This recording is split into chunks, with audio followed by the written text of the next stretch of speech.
June 6, 1992.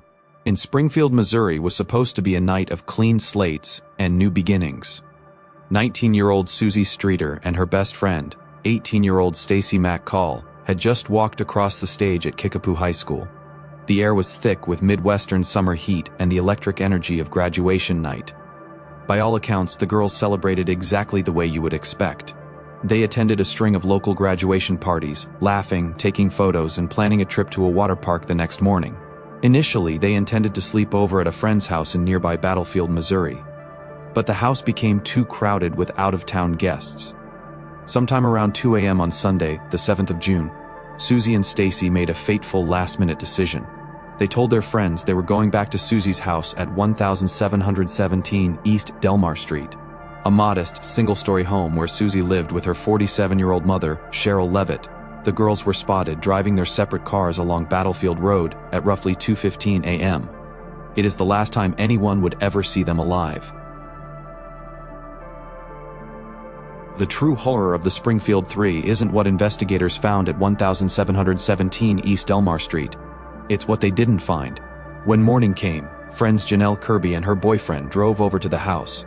The girls hadn't answered their phones, and the group was supposed to be leaving for the water park. When they pulled up, something immediately felt off. Suzie's car wasn't parked in its usual spot under the carport. It was shifted sideways, as if parked in a hurry, or by someone unfamiliar with her rigid habits. Janelle knocked, no answer. She tried the doorknob. The front door was completely unlocked. Stepping inside, the house felt entirely normal, and completely frozen in time. The television in Suzie's bedroom was still on, casting a low, rhythmic blue glow against the walls, broadcasting nothing but static. The family's small Yorkshire Terrier, Cinnamon, was running around the house, frantic and agitated, but completely unharmed. Then came the detail that defies all logic.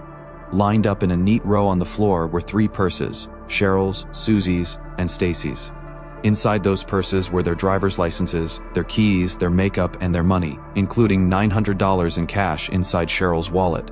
The girls' graduation clothes were neatly folded. Their undergarments were found in the bathroom hamper. It was clear they had arrived home, changed into their nightclothes, and prepared for bed.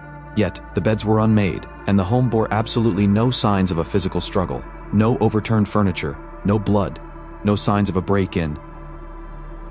It was as if 3 grown women had simply dissolved into the air between the hours of 2:30 and 7:30 a.m. In the crucial, chaotic early hours of the morning, before anyone realized a crime had been committed, the integrity of the scene disintegrated. When Janelle and her boyfriend first walked onto the front porch, they noticed the glass globe covering the porch light had been completely shattered, leaving shards scattered across the concrete floor. Because she was barefoot, her boyfriend did what any helpful friend would do. He grabbed a broom and swept the broken glass directly into the trash can. He didn't know that he was potentially destroying the only physical clue left behind by a kidnapper. Was the light shattered during a midnight ambush? Did one of the women try to break it to alert neighbors? We will never know. The fingerprints, DNA, and impact marks on that glass were lost forever, but the oddities didn't stop there. While Janelle was inside the house, the phone rang. She answered it. A male voice on the other end began making graphic, lewd sexual comments. Disturbed, Janelle hung up. The phone rang again immediately. The same voice, the same heavy breathing. Later that evening, Janice McCall, Stacy's mother, arrived at the house looking for her daughter. Desperate for clues, she noticed a message on the digital answering machine. When she played it, a strange, menacing voice filled the room, making similar vulgar remarks. But in the blur of panic and confusion, Janice accidentally hit the wrong button. The message was permanently deleted before the police could ever hear it or trace it. Over 30 years have passed. The Springfield Police Department has chased more than 5,000 leads across the Midwest. They have looked into transient, serial killers, local outlaws, and personal acquaintances. One of the most persistent, chilling theories emerged years later, pointing directly to the south parking garage of Cox Hospital, which was under construction at the exact time the women disappeared.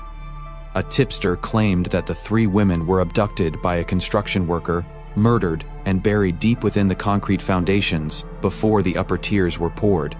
In 2007, an independent reporter hired a mechanical engineer to scan the garage floor using ground-penetrating radar. The results sent shockwaves through the true crime community. The radar detected 3 distinct, anomaly-shaped shadows beneath the concrete, matching the rough dimensions of human burial sites, yet citing a lack of probable cause and a high likelihood of structural anomalies or air pockets in the concrete. Local authorities chose not to core or dig up the garage floor. The lead remains cast in stone. Robert Craig Cox, a convicted kidnapper and robber who lived in Springfield at the time, later told reporters from prison, "I know they're dead, and they'll never be found." But he has refused to provide details until his mother passes away, leaving investigators to wonder if he is the monster responsible, or simply a psychopath playing a cruel psychological game. Sherrill, Suzie, and Stacy were legally declared dead in 1997. Their cars have been sold, their childhood homes have changed hands, but the void they left behind remains wide open. How do 3 people vanish from a quiet neighborhood without a single person hearing a scream, without a single tire squealing, and without leaving a single trace of physical evidence? It remains one of America's most haunting, logically defiant mysteries.